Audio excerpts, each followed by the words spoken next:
So the brain doesn't know the difference between what is actually happening outside and what we are mentally visualizing. So for the brain, it's the same. So the experience is the same. That's how we actually stress ourselves out. So something happens in our life, right? And then we go through it in our mind over and over and over again.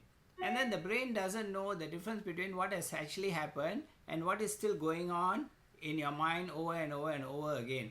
And that because that's the nature of our brain. Our prefrontal cortex makes up 40% of our brain. So our prefrontal cortex helps us do this actually, helps us rehearse this activity over and over and over again, and then it puts us in a state of stress.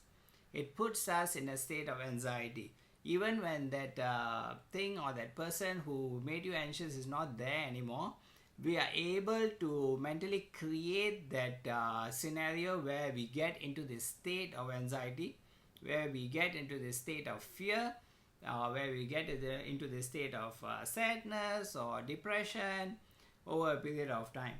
So instead of that, I'm saying we can actually think differently, act differently, and feel differently in our mind itself, which leads to a chemical reaction called an emotion, where we can create a positive emotion and stay in a positive state. That's all I'm saying through this meditation techniques. And I'm saying we can do this in a manner which is consistent, which and which leads to the same, almost the same results every single time. Every single time you take a Panadol, the headache becomes less.